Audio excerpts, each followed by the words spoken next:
Well, hello and welcome. Thank you very much for joining us.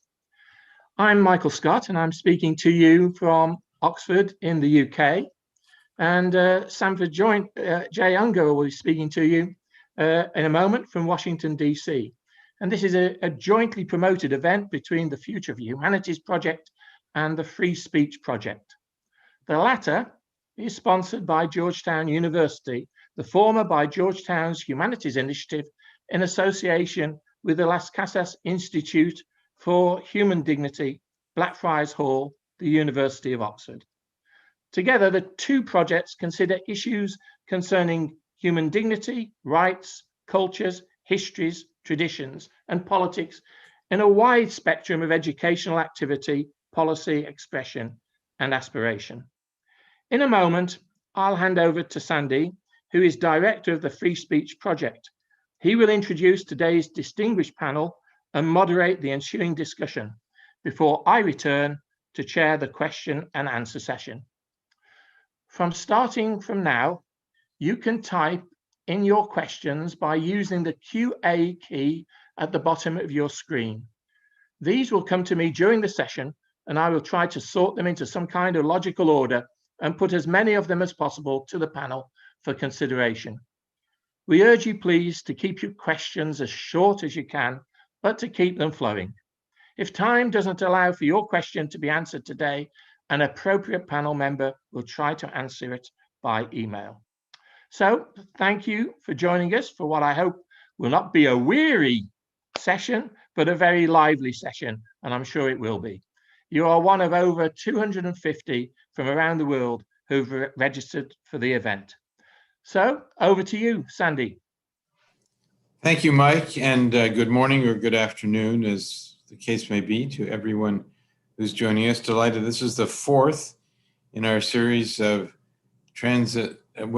international dialogues, really, co-sponsored by Blackfriars Hall at Oxford and the Free Speech Project at Georgetown University. Our topic today, as you know, is women's voices in a weary world, and we will try to cover as much of that subject as we possibly can. Just briefly, we've previously circulated bios of all our distinguished panelists, but we have with us Rosie Campbell from King's College London, who's done a great deal in studying the role of women in many different fields in the world today. Baroness Mary Gowdy from the British House of Lords, a human rights activist, formerly a Labour Party stalwart, and someone who has a lot to say about the role of women in politics. Joining us from outside of Boston at Wellesley College is Paula Johnson, a cardiologist, former head of the Boston Public Health Commission, and now president of Wellesley, and which is, for those who don't know, a very distinguished and important women's college, still a women's college in the United States. And an old friend and colleague of mine, Nina Sutton from Paris. We're calling her a Franco-British journalist. She has been active in France and Britain and the United States, wrote the first book in French about Watergate quite a few years ago, and has worked for many significant French publications. I'd like to start with you, Rosie, asking you for a 30,000-foot overview to get us started. Are women's voices being heard and listened to in what most of us concede or assess as a time of pretty great crisis and chaos on the international scene? I think the simple answer to that is, unfortunately, not. We've done some work at the Global Institute for Women's Leadership at King's College looking at media coverage of the COVID-19 crisis in the UK, Australia, and the United States, and shown that women's voices are very much disproportionately unheard. So it varies by sector, but actually when it comes even to scientific opinion, where we know that women have been at the forefront of some of the vaccines, for example, women have been less heard in the public debate. And that is at the kind of the top level. But actually, as we look around the world and we look at policies that are being made to try and mitigate the impacts of COVID-19, we can see that actually women's lives have been disproportionately hurt by the economic impacts. But some of that is because the policymakers have not got the right women in the room. We know that around the world, very troublingly, that girls are exiting education and starting to get married younger again because of the financial implications. There's a lot of activity globally this year to try and do something about this. The UN has got the Generation Equality Forum, and there's a lot of activity and a lot of work to try and raise women's voices, but they are still relatively marginalized compared to men's. Paula Johnson, I wanted to ask you about how the picture looks in science, medicine, public health. One could get the impression that there's been an improvement in the role of women in these fields, or at least the recognition of the role of women. Women have long had a greater role than was apparent to the public. How do you feel about that? Well, I think that building on Rosie's, I think, very accurate opening, that there's been progress. But I think as we look at this current time, that what we are seeing is really a step backward. If we look at the early phase of the pandemic, for example, data were not stratified by gender, and they surely weren't stratified by the intersection of gender and race and ethnicity, which in the United States was critically important to understanding the pandemic. So for all the years that we've really focused on how to proceed with science accurately, how to measure accurately, how to do research accurately, we still fell back to old habits in a way that actually prevented us from addressing some of the root causes of real devastation from early on. So for example, large percentages of women, particularly the lowest income women, were those on the front lines in caregiving roles and suffered disproportionately. That was not truly appreciated early on.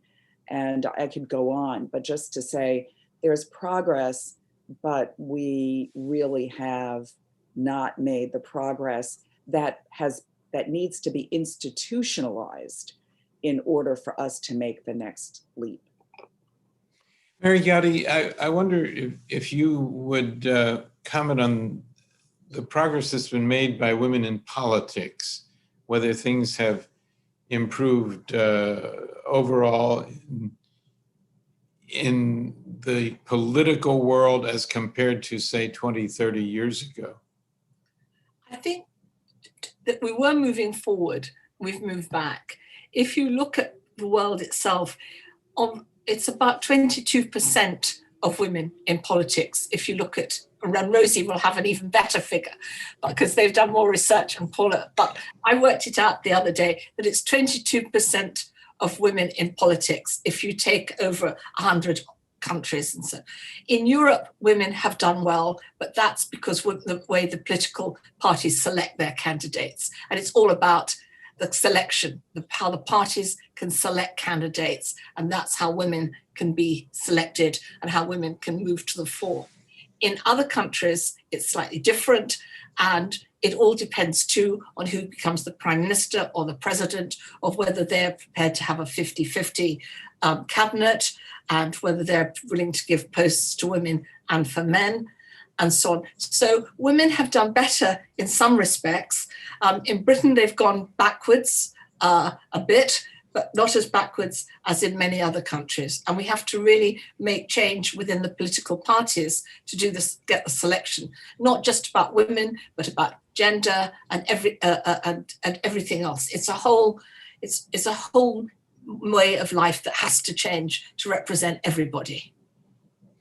Nina, in Europe,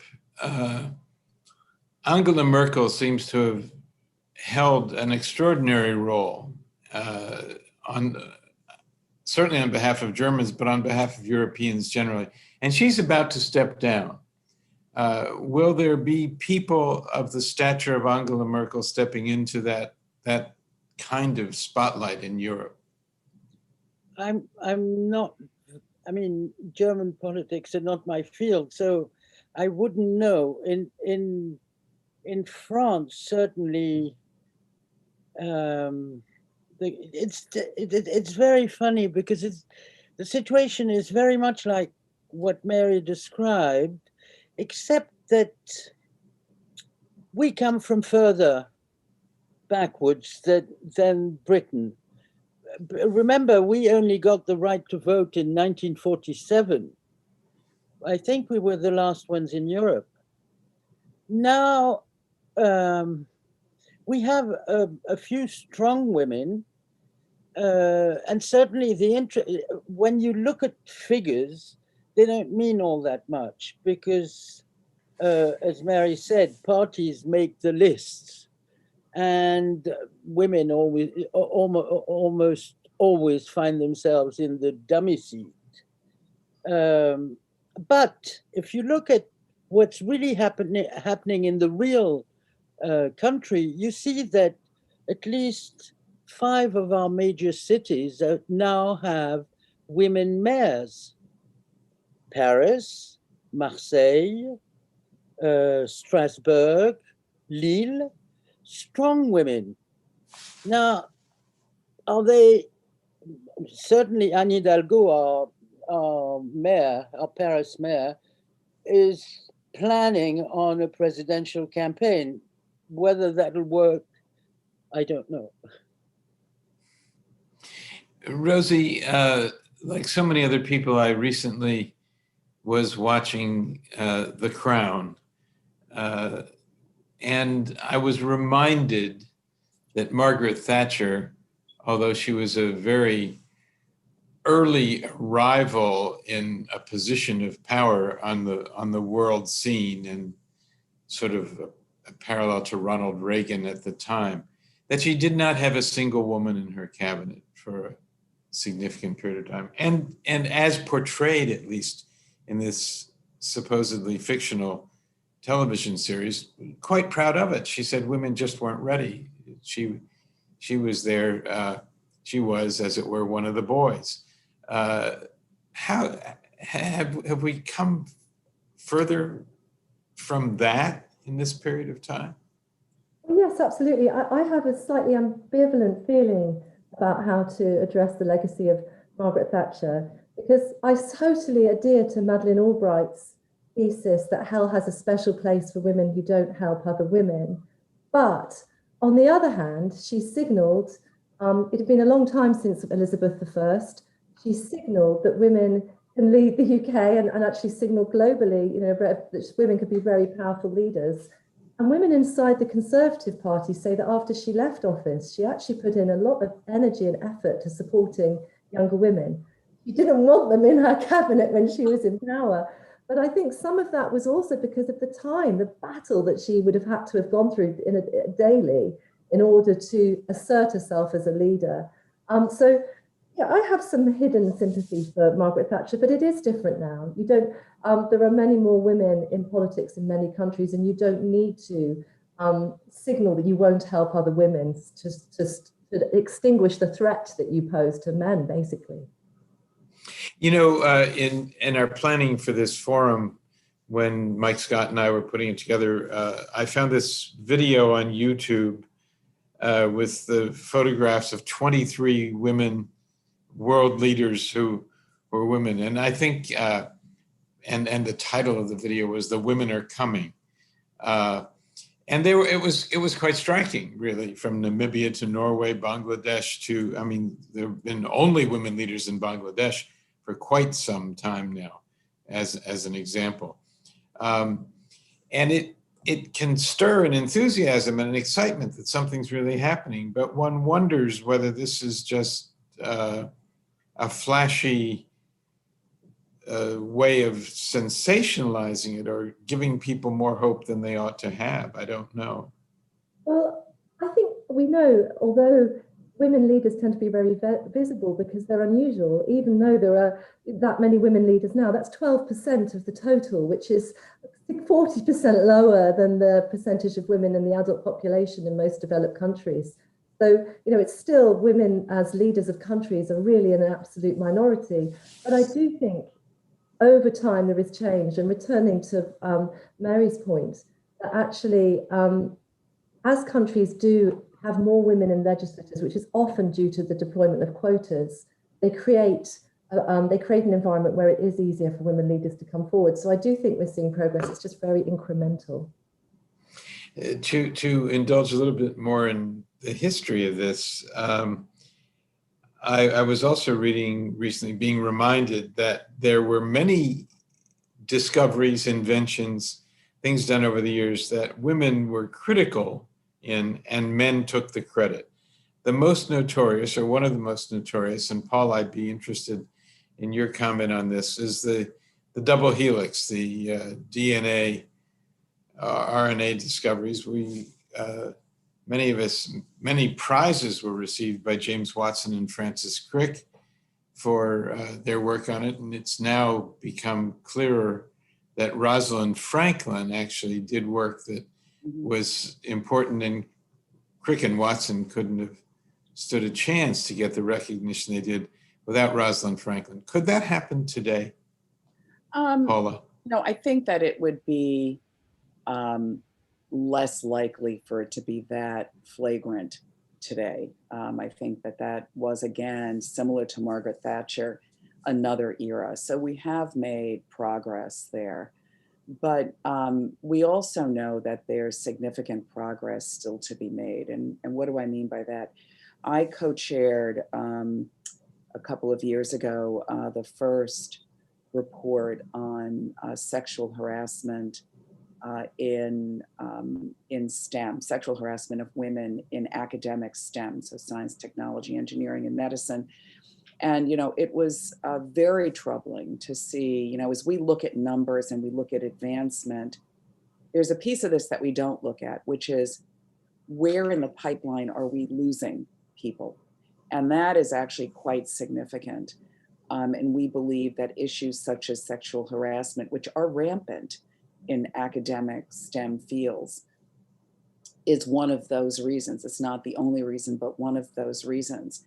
And the way that STEM, academic STEM, is organized today really can engender those types of behaviors. So for example, enormous reliance on a single mentor who actually holds the purse strings.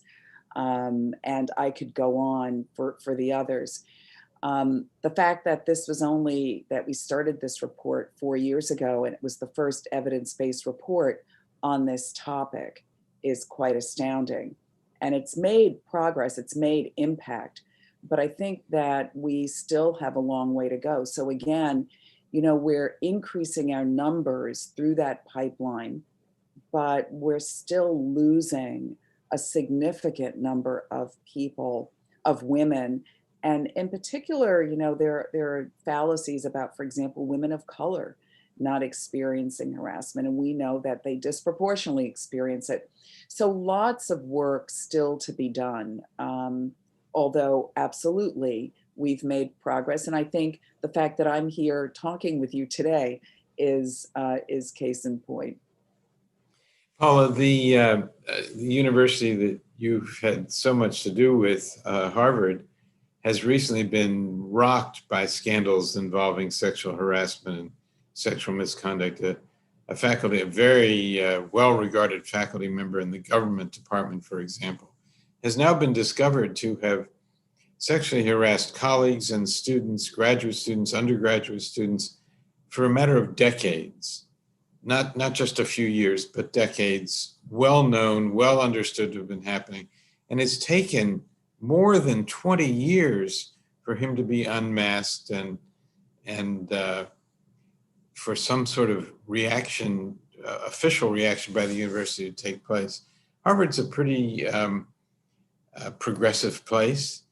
And one can imagine if it's taken that long at Harvard, it's probably taken at least as long many other places as well. Is that getting fixed? Well, let's just revisit this case, because I think one of the errors we make as we look at issues of sexual harassment is we look at the most egregious offenders as the example. And those people absolutely need to be identified, and I think they are. And when you say was recently discovered, he wasn't recently discovered. There were reports on his behavior over many years. There are a lot of issues around the dispersion of records. And let's face it, women frequently are not believed either, which is a real issue. But I think more importantly in this entire domain, we look to the most egregious offenders as the example. And in our report, we use an iceberg to kind of display this, which is that they are at the pinnacle, right? They are the ones that make it to the news. But in fact, the vast majority of sexual harassment is gender harassment. And what do I mean by that? That is the ambient sense of the put downs, the environment that women experience day in and day out. That goes unexposed. It isn't the egregious singular person. And without addressing those culture issues, we are not going to make progress. Addressing, yes, the pinnacle of harassment is important, but even more important, equally important and greater, because it impacts a much larger percentage of women, is that ambient, or what we call gender harassment. And we like to say, as opposed to the come-ons, it's the put-downs that exist in the environment. And we have found that this is really at epidemic levels, not only in STEM, but quite frankly, in many fields. And so work to do, but at least now we are beginning to understand the scope of the problem. Nina, how would you compare the sense of progress on these things in Europe at the working level? You're muted, Nina. Yes, well, we have a parallel scandal to the Harvard one with our École des Sciences Politiques, famous school, which makes up for half our political class.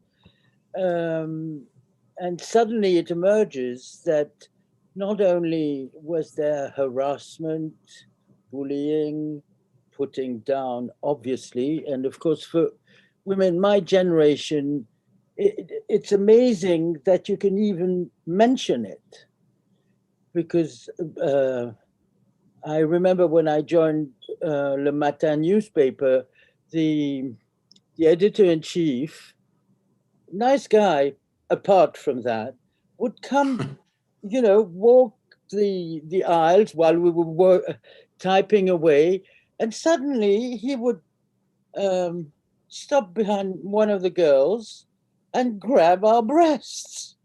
And and it was a joke, right? He didn't mean anything harmful. And if you reacted shocked, then you were a loser. You were not one of the gang. And that this was 1980. So a great deal of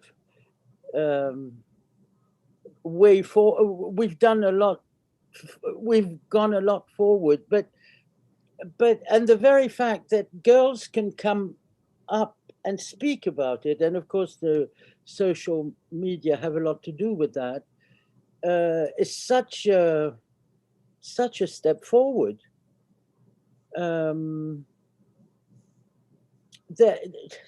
It's a million years we have to walk.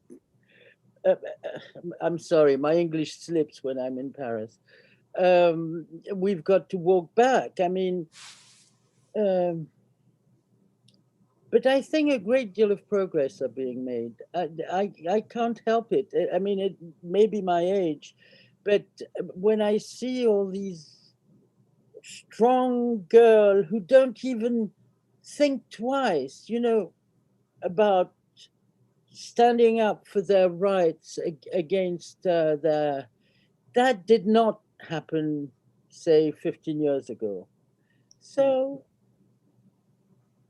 Nina, can I just jump in, because It's interesting. You're right that the ambient climate in terms of speaking out for sure is better. But interestingly, and again, this is only in the US, what we found was that, for example, in academic medicine, up to 50% of women had experienced some form of harassment. And that includes gender harassment. Of course, it's not what we view as that tip of the iceberg. And what we found was that the numbers actually haven't changed over the years, that we're really at some of the same numbers. So there has been some change in, look, we're talking about it there, people are coming forward. But I think what we found was that for all of those who come forward, there are those who don't, or they drop out, and those are the silent, the absent women, the lost talent. And when we talk about good point, development of talent, those are the people who we don't see. Mary Gowdy. How can you I'm sorry, go ahead, Nina. Yes. I just wondered, how can you measure whether there's no progress? Because by definition, they were not speaking up. There are some older data on the rates of harassment, and you're right, the numbers are not outstanding, right? The numbers are not firmly rooted. But what I would say is that although some of the numbers of the most egregious have changed and the speaking out on the most egregious, it's those next layers where there hasn't really been as much progress as we would think there would have been. And what we found in academic medicine, for example, the only institution in the United States that has numbers that surpass it is the military. So, it's really, and some of the other areas were not a whole lot better. We're talking about somewhere, 30% or so. So you're right, the measurement system. And in fact, as we went to do this report, the data were so poor that we had to commission studies, which is for the national academies, we tend to look at evidence that's present. And, case in point, they're really, we couldn't find good evidence, and we had to actually go develop it ourselves. So it's, again, we're moving forward, but still culture really must change, and we have a long way to go. Mary, you have mentioned in conversations that we've had previously another historical example that is very troubling. Joe Cox, a Labour Party member of Parliament, who was murdered. And I wonder what lessons you took from that at the time and how you see that story in retrospect. The death of Joe Cox was terrible for all of us. And everybody knew Jo because we knew her not only as a member of Parliament, but she was working for Oxfam before that. And she had worked with myself and others in the background, working on policy for future Labour governments and so on. So Jo was a well-known figure, and she was trolled. And the reason she was murdered, and it could have happened to any of us and anybody on this panel, was that the trollers are at it, and then other people who are not well are also watching it, who is not their fault. They're not well, they're at home, they're in all sorts of places. And this gentleman was just watching the extremists on the extreme right. And he then ordered, and as you know, in the United Kingdom, you can't carry guns. It's against the law to have a weapon. And he was able to purchase the parts of a gun and put it together. As he did it, I'm not sure mentally did he know who he was going after, but seeing a lot of information about Jo out there, he then went and murdered her when she was going to do her surgery that weekday. So from then onwards, we've then had much more publicity about the kind of trolling that's been happening to women MPs and women in business and everywhere else.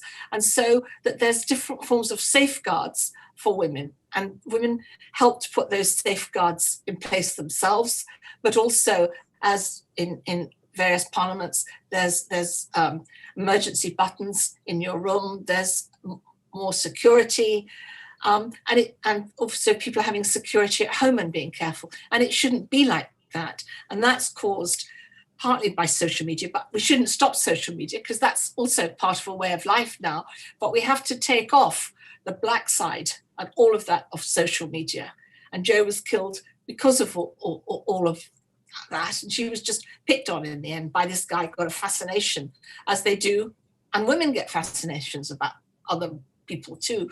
You know, it's so I've done some studying, but it was the whole thing of trolling against everybody is really bad. And it also stops people doing what they should be doing in terms of campaigning on issues, believing on issues, working on issues. And in some cases makes people just give up and go back into somewhere. We lose them altogether. And I feel very strongly about that. And coming back to Paula's point, nothing is out without metrics. And it's really important that we keep the metrics on everything, on the good and on the bad. And because otherwise nobody will know whether we're moving forward or backwards. And as we come out of COVID, the metrics are even more important, to get back up to the metrics that we had and get women back up to where they were on boards, whether it's academic boards, whether it's public boards or in Parliament, and also in the pipeline. And I think one of the things we have to do coming out of this is to look to that. And in Europe, and particularly with one of the organizations I work with quite closely, 30% Club, which I helped fund, and working with another organization called Share Action, is we're putting pressure, and I know in America it's happening, and in France to an extent, on the company investors, so that investors are having pressure on them to ensure that a percentage of women, not making it quotas, but that there is a percentage of women on boards and a percentage of ethnic people as well from various backgrounds. And this was beginning to work well and is working. There's still quite a bit about it. But when we come out of COVID, besides getting women back into work, which is vital, also to ensure that we're getting pressure from the investors and other organizations to ensure that women have their place at the table. I'm coming Rosie, back. yes, Rosie, I was just going to ask you to comment on that, please. I run a candidate survey in the UK. I have done since 2005. And it is the case that women candidates, so those seeking for election to the House of Commons, women are more likely to receive threats. They're more likely to receive more violent threats, and they're more likely to be more afraid as a result of those threats. And unfortunately, women from the Black and minority ethnic population are the most likely to receive those threats. So I just thought I would add that. Absolutely. Very important point, Rosie. We know that, you and I, and we know people who've been counselling quietly to get others to support. Rosie, what about the role of women in business, for example, internationally? I don't know whether that's within the ambit of the work you do, but Fortune 500 companies, unfortunately, it's an American example, there are almost none headed by women. I mean, it's a paltry number. So at the Global Institute, we do look at every sector of work. I'm obviously a political scientist, so I'm talking about my colleagues' research. But just as Paula was describing, really in male-dominated spheres, and STEM is still one of these, we tend to see cultures which are not inclusive. There's some wonderful work about masculinity contests at work and looking at work cultures where actually it's a culture of toxic or hyper-masculinity, which actually makes it very difficult for lots of men to succeed as well as many women. If actually what you're doing is trying to demonstrate that you are individually the best rather than do the best for the company, certain kinds of men tend to do better in those environments than women, and actually more collaborative kinds of men. And I think it's those cultural aspects about some kinds of work, especially at the top of organizations, which is a big barrier. There are other barriers too, but when you get to the top of those organizations, I think that's a huge part. The everyday undermining behavior that Paula described is so important. But it's also about valorizing overwork. It's about a hyper masculinity where you say you don't need sleep. All of these things can make it very unattractive to women and lots of men to pursue that lifestyle. And actually, we know now from health data, going without sleep, you make very bad decisions. It's not a good idea. I'm sure that's true. We have got whole industries that function on the idea that should be valorized. And I think it's a huge problem. Absolutely. I wonder if we could get a little bit prescriptive in this part of our discussion. There's often talk about trying to achieve a colorblind society where race does not seem to affect people's advancement in an unfair manner. Are we aiming for a sort of gender blind society? And is that possible? I'm interested in everyone's observations about that. Is it possible in developed countries, in less developed countries, to achieve, if not a gender blind society, at least a more open view of these things so that it's not gender, sex, that's the first thing that people are noticing or that is affecting people's fortunes? I don't know who wants to address that first. Perhaps Rosie, you're the person with the on top of the mountain. I think we're such a long way from that. I always think that Caroline Credo Perez's book, Invisible Women, is a really great touchstone on this issue, because actually so many areas of our life still operate on the default male. And Paula spoke so eloquently about needing to disaggregate data by gender and ethnicity and other characteristics. We're so far from wanting to progress to gender blind. What we need now is to make people's different lived experiences visible, and for decision makers to be trying to raise those experiences in their policy making. So I'd love to think one day it might be possible, but what I would be campaigning right now is quite the opposite, and it's making our differences visible so we can make better policy. Paula? Rosie, I couldn't agree with you more. I've spent a good part of my career in academic medicine really studying sex differences in health and disease. And part of the problem was that a person's gender was actually not thought about. And so you're right, the default was male, which leads to bad science. And so in my mind, it isn't as much about being gender blind or race blind, which I actually don't think is the optimal state. I think it is embracing the contributions and the talents of people in a very equitable fashion, in a way that does not make preconceived notions about their abilities. And if we strive towards a quote unquote race blind or gender blind, I fear that it really moves us away from the hard work that we need to do. We are people who are rooted in history. We are a part of our history, and being able to have that embraced. We call it inclusive excellence, which is this notion of inclusion, of recognizing and embracing difference as being a critical aspect of excellence. You cannot have excellence without it. And so how do we get to that point? Nina? I think gender blindness is a horrible hypothesis. I think we can put that one away, but please go ahead. But I think that the main progress that's being made is within people's heads, and not being young. I mean, being an old woman, I can see the road that's being traveled. All right, women are still being discriminated against, but before that, they were not even seen. as thinking persons. So to have a fight with your boss because you're a woman and you want same salary as we don't get it. In France, it's amazing. The gap between a man and a woman's salary is awful. But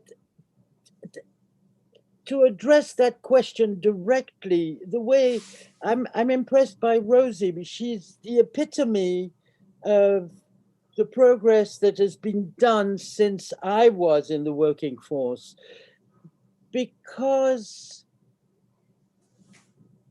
we were afraid of speaking up because we could feel that male chauvinists were in fact afraid of us.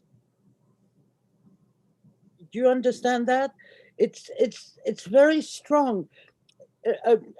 To me, if I look at the future, a balanced society is a society where everybody has the same weight in their voice and that the other side doesn't feel threatened, so that we don't get to situation like what happened like those people who invested the Capitol the other day, invaded the Capitol.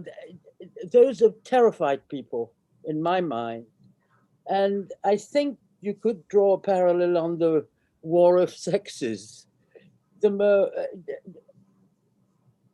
I think progress is being made, to sum it up, but it's not, there's a long way to go, certainly. Can I just come in for a second? Please, Mary. I think progress was being made. The pandemic has put everybody back. So we have to ensure, as we come out of the pandemic, that we don't let anything go. And all of us are in positions to ensure that nothing goes, because we have a voice. And it's for us to use our power with everyone else's power. Because if we all work together, men and women, we can make this change. And I think it's absolutely vital not to accept being on the back foot. And I've been reading too many op-eds and other articles about us being on the back foot. And we have to continue today as we are working from home. And we're going to be working from home for a long time in different ways. So we have to ensure that there's respect for those who are working from home and their places at the table, although here there may be a few people in, and that women in the same way.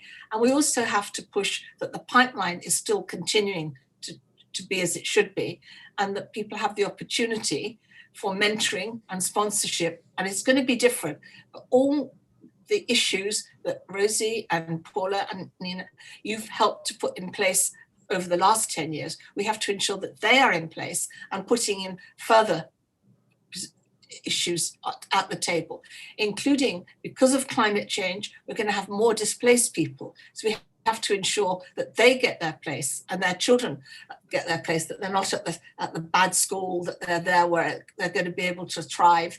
And also that we have women at the peace table in the same way in the military. And we must also make time for lesbians, gays, and transgender people, because again, they're becoming the backlash of people taking it out on them, saying, oh, they don't matter when they go to the hospital or wherever. So especially as people are known. So we have to move forward to have a better situation for all of us coming out of this pandemic, but in particular for women, of course. But you know, I feel we mustn't allow us to be pushed back. You know, we've just got to, and we've got to bring up the women who've let themselves be pushed and weighed down, because I understand what homeschooling's like. I understand what it's like working 24/7 all day and all night, and we do need sleep. And I just like us to work, take ourselves forward, how we move forward. And I know that Nina, because of your writing, and Rosie, because of the convenings and other convenings that I get involved in, and Paula, that we try to keep our issues with new issues on every agenda. So it may be about something else, but we put this on the agenda. Do you see where I'm trying to come from? You know, I do. I'm going to ask Mike now if he would like to curate some of the questions that have come in from our participants, I think, around the world. And we'll continue our discussion, all of us together, with Mike telling us what the questions are. Well, thank you for that, and thank you for a great debate so far. There's a question just coming in from Carol Salas Arvalo.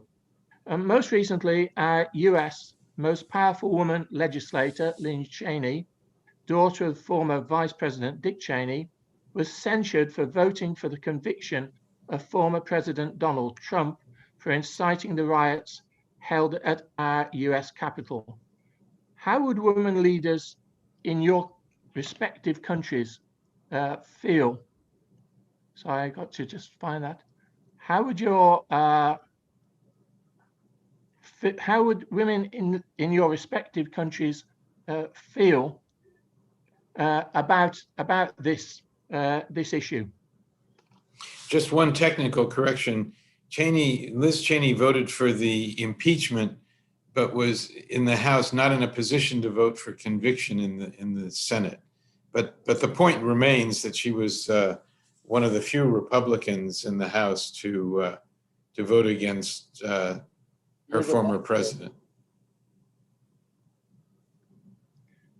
Are there any comments on that, Paula? You said in your respective countries, but I'm here.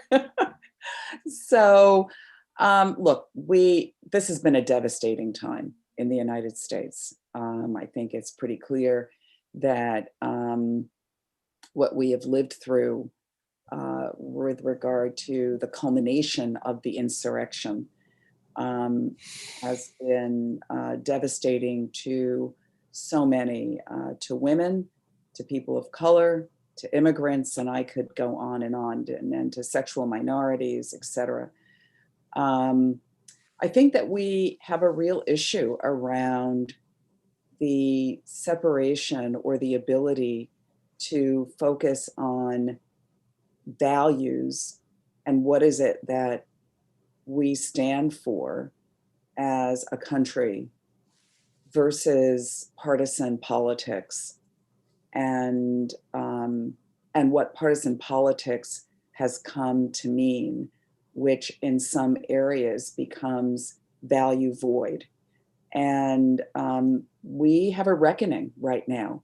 And I think that reckoning has been accelerated by the other movements in the United States around Black Lives Matter, which really is not only about Black lives, but about those who have less of a voice and who have experienced abuse in many ways over time.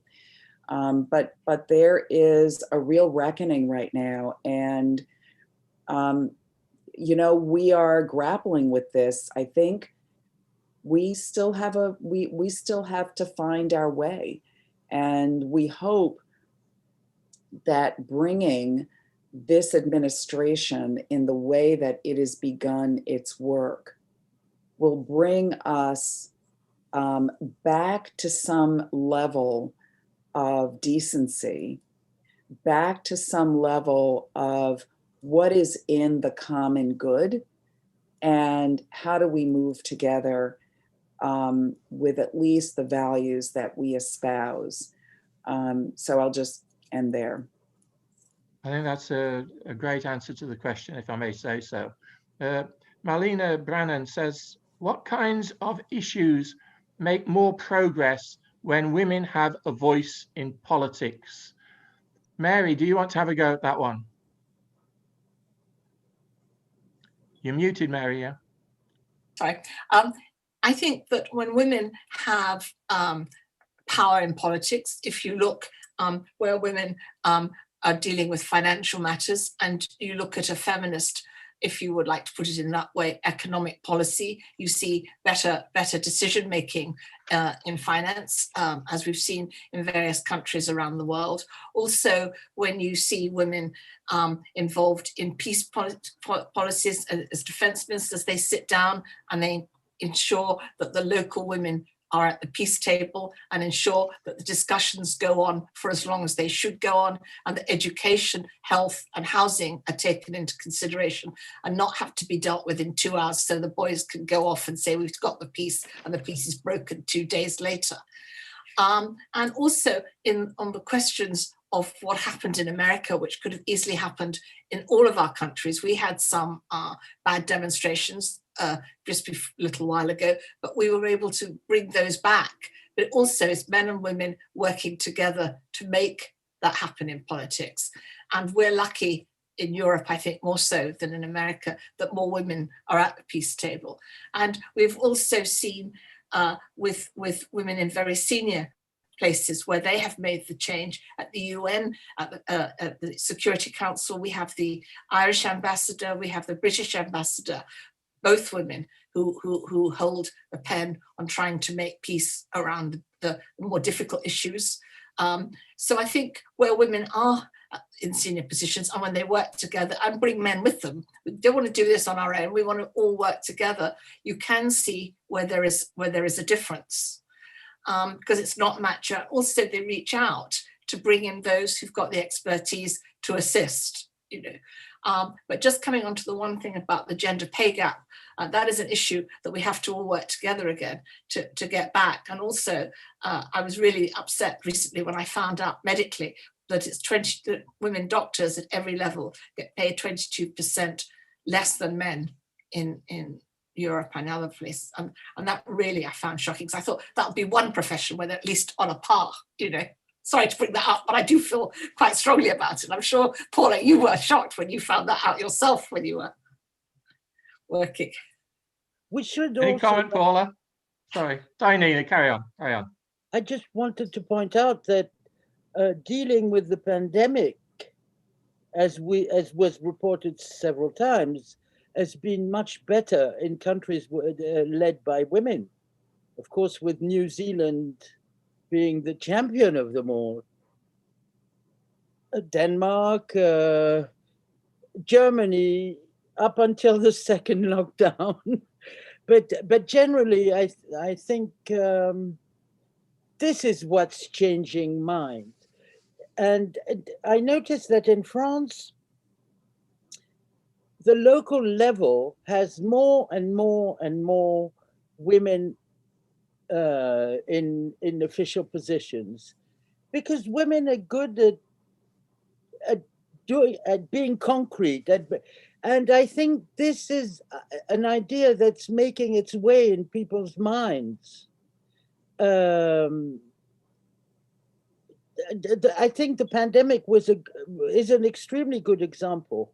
The countries led by women did better than the others, not to speak of the US, of course, or Brazil. Well, I have to say at Oxford, we're very proud of Professor Sarah Gilbert, who was working so hard on the vaccine, but I don't think she's had as much exposure as other people, you know, and her work, I think needs to be triumphed and trumpeted about a lot more. I wonder whether, Rosie, did you want to say something? Well, I can do. Actually, it comes back to the previous question about Lynn Cheney. Is that, I mean, I'm not an expert on this. Of course, there's Lynn Cheney, but there's also Marjorie Taylor Greene. I mean, women are not exempt from poor behaviour, and I think there's a danger that there's a justice argument for having more women in politics or in any leadership position, that we just have a right to be there, and we shouldn't necessarily expect women to behave differently when they get there. But I think because of socialization processes and expectations of girls' behaviour, we are socialized to behave in a slightly more collective and empathetic way. And I actually think if you look at that research, I mean, there have been a couple of studies now showing that at least in terms of deaths, countries that have been led by women have had lower numbers of deaths. But I think really it's that what that's been driven is by the outliers, the hyper masculinity, by Bolsonaro, by Trump, by these really hyper masculine leaders, where actually it's a very destructive leadership style where you can't speak truth to power, etc. And I think we're focusing on the women because they're visible and there are a small number of them. But the real problem is this toxic masculinity. Mike, if I may intercede for just a second on the Cheney example is a very interesting one, and I don't mean in any way to suggest she shouldn't have been recognized for showing a certain amount of courage in her role. But if her name had not been Cheney, if she were not the daughter of a famously powerful vice president, Dick Cheney, I don't think she would have had the same attention. And that, I think, comes back to reinforcing the basic point. Yeah. The daughter of this powerful man dared to be a rebel. Can I just add one last comment to this question about what went on here and where we're going? And that is that we know that when women, and this is a generalization, Rosie, and I recognize that, but on average, when women have positions of leadership, there is more investment in the social sector, in those foundational areas that are required to combat inequality and to address these major issues, which are so foundational to an effective democracy. And I think the trouble we have here is that the inequality that we've seen, which women are in many ways more apt to experience, but it's a problem across the board. This growing inequality is really a fundamental threat to the future of democracy in the United States. And so as we think about how do we turn the corner, I do think that this very large, complex issue is going to be one that must be at the root of us moving forward. Angela Preston, thank you for that, Paula. Angela Preston, hello, Angela. Angela is a regular contributor to us. She says, would it help to have more courses on women at universities or more courses on women at university? There is only one course in government at Georgetown. There is no courses in the search at the University of Oxford of the undergraduate courses. So should there be more courses on women in the universities? Rosie? More courses on gender equality, I think. I think actually there's an appetite amongst millennial young men for changing gender relations. You know, many young men would like to have a work-life balance where they can, for example, spend more time with their children. Lots, as we've discussed already in this conversation, when you've got toxic masculinity, that affects a lot of men as well as women. So I think this is a conversation to be had, and it's a really important one, and it's so important that men are in those classrooms as well. But with those caveats, yes, please. We've got them at King's if you're interested. And can I just add there that courses, or what I would say is, how do we, in a very intersectional way, include a gender perspective? I think it's what Mary had focused on around convenings, et cetera, whatever the topic, that you think about those perspectives. But I want to say the flip side of this is that, quite frankly, we need larger numbers of women on our faculty. And I think that when you have more diversity, whatever that diversity is on your faculty, by that very nature, courses seem to shift, and the ability then of students to see themselves as those who can go that next step is phenomenal. I mean, I think that is really critical. You know, as a college for women, premier college for women, you know, over 50% of our faculty are women in some of the most male-dominated fields, you know, economics, computer science, physical sciences, philosophy. And those are areas where we see our young women flocking to. They are our most populous majors, and they go on in those fields. Now, why is that? It's because they can see themselves. First of all, the context in which they're learning is different, and they can see themselves in those fields. So representation is absolutely essential.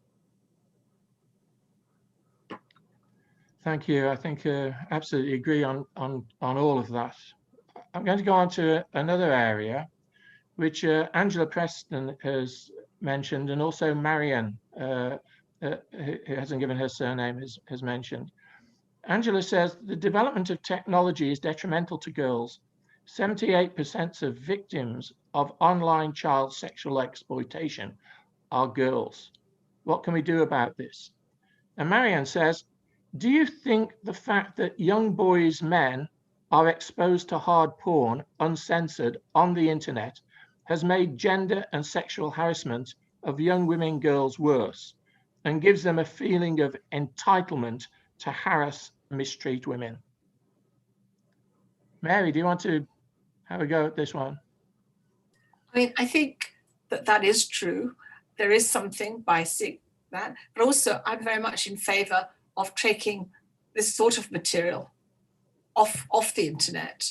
You know, that I feel that it shouldn't be allowed, but it does give people some form of entitlement, and I just find it horrific. And I also am more horrified that sometimes fathers and mothers don't object to their children seeing or watching that kind of material.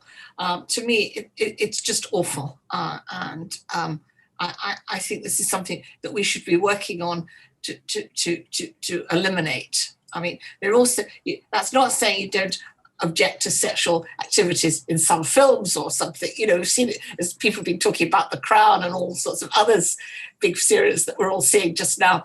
But, you know, that's different from hard porn and sexual abuse on the screen in this way. And I just think it's just awful.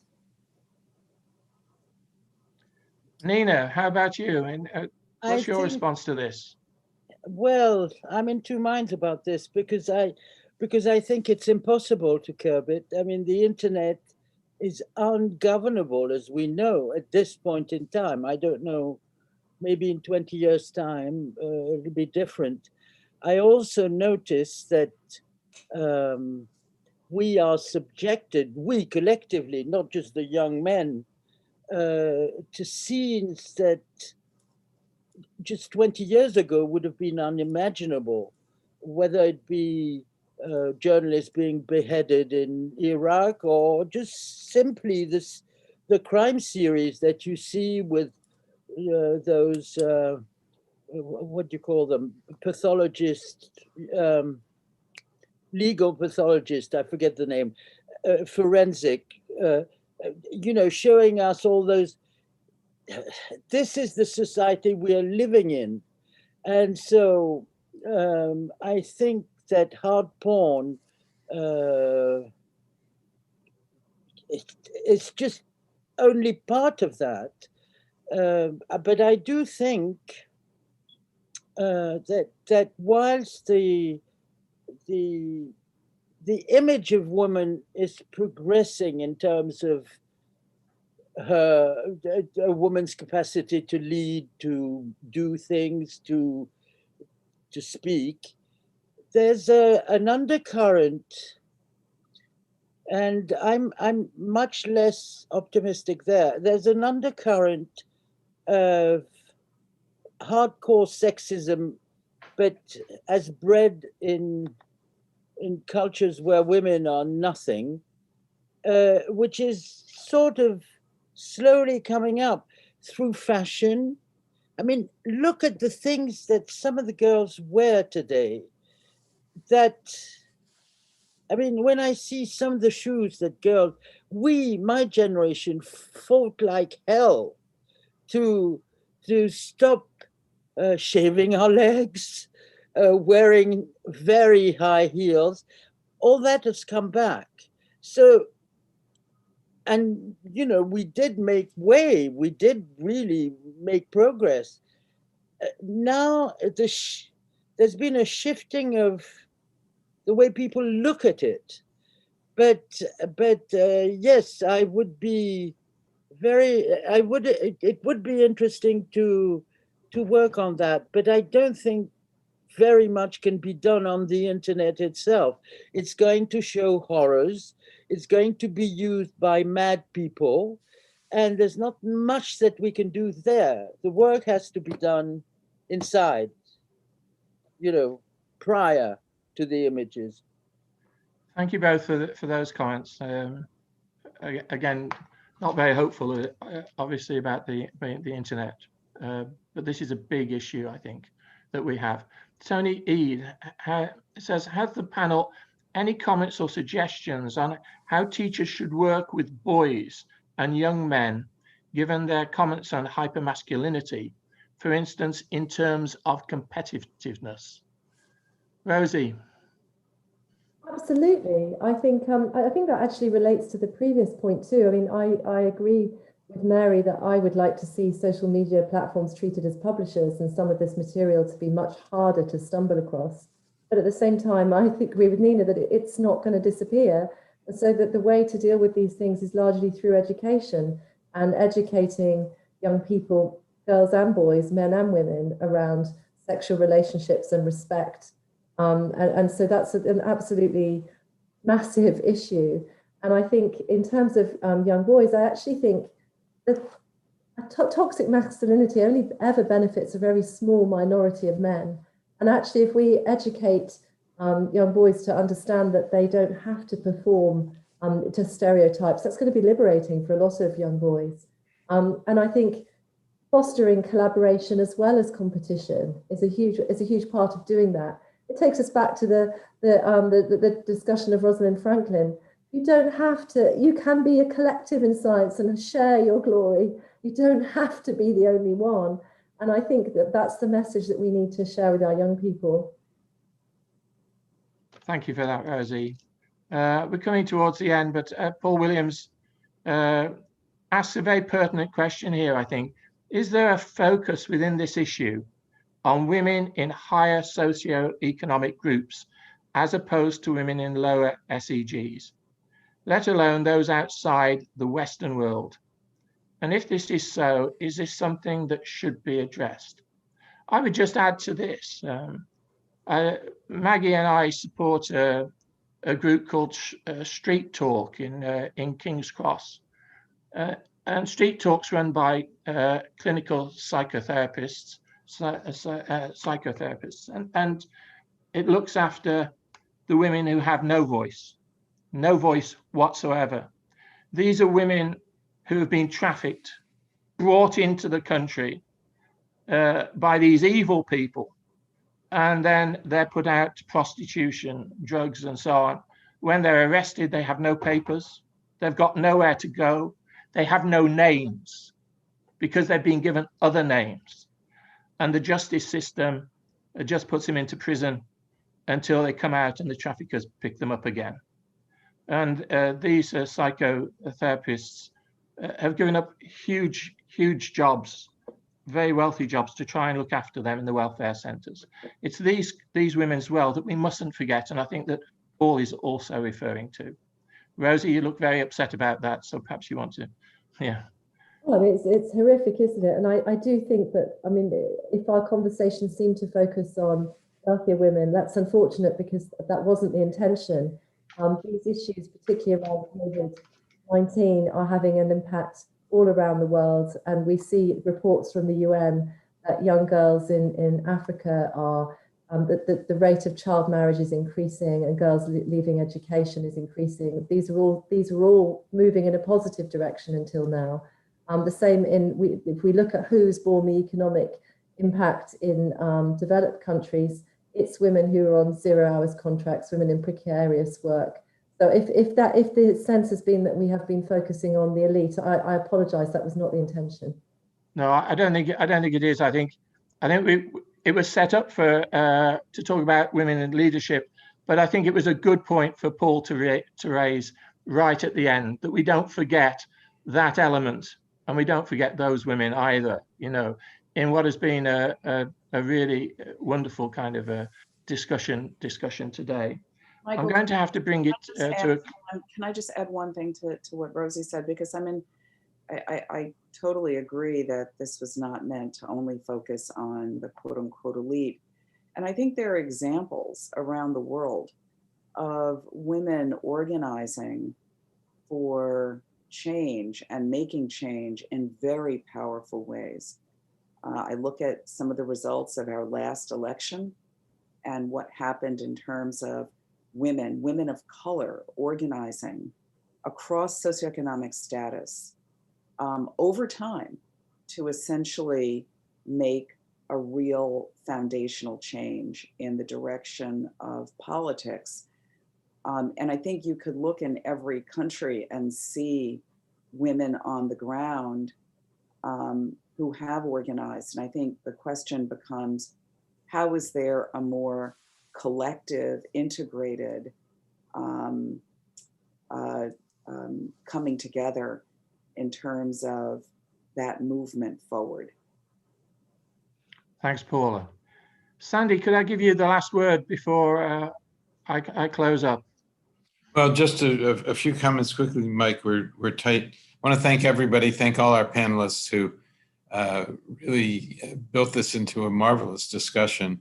And I think that we'll have lots of feedback from our participants out around the country and the world saying how catalytic this discussion was and some of the important subjects introduced. Just very briefly, some coming programs. March 11th, this collaboration between Blackfriars Hall at Oxford and the Free Speech Project at Georgetown. We'll have our next program on academic freedom around the world. And it will, I think, of some interest, include 2 Russian academics, as well as others, one from the United States and one from the UK. In terms of the Free Speech Project itself, we will actually, I don't have a date yet, but our next Free Speech Project forum at Georgetown will be about the regulation of social media and whether that is inevitable. Some of you touched on those issues, saying, and who's going to do the deed? Who's going to take the first steps? Will it be private regulation or public regulation, both in this country and around the world? Thanks to you, Mike, for our great collaboration, and to all the people at Georgetown, Yvonne Queck, Kevin Pollack, Corey Johnson, the other people who've helped us do what we need to do. And back to you, Mike, to close us out. Well, yes, thank you very much. And thank you all, Rosie, Nina, Paula, Mary. It's a great talk. Sorry I couldn't get one final word from each of you, but you really contributed throughout and have given a very thoughtful program for us today. I thank President Jack DeJoya and Vice President Tom Banchoff and Dean for Georgetown College, Soyika Gulbert, for backing these programs. And I thank at Blackfriars Hall, John O'Connor, the Regent, Richard Finn, the Director of the Las Casas Institute, and King Garona Gavnai, our UK Administrator, for backing us as well. Yvonne Queck, Kevin, Polak, thank you also for the help you've given today on this. But may I thank most of all everyone who's given in questions today. It's been a terrific response to this title. Like Sandy said, we're very excited that we've actually invited 2 Russian academics to come on 11th of March to talk about academic freedom. I think that's going to be a great program as well, just like this one. It's Alexander Chernikov and Natalia Truvanova. They're both from the Bauman Technical University in Moscow. I think actually they're very courageous to do this, and I think it's going to be great. So please tune in for that. The next literature one on the Christian literary imagination is the 23rd of February at 4 p.m. and will feature Professor Mark Bosco of Georgetown University speaking on Flannery O'Connor, and he will be joined by Joseph Simmons from Campion Hall in Oxford. It's a treat not to be missed. Thank you all for participating. I'm Michael Scott. I'm Fellow and Senior Dean at Blackfriars Hall, Oxford. You can follow me on Twitter at Mike Scott Off. Until the next time, take care, keep safe. Thanks again. Goodbye.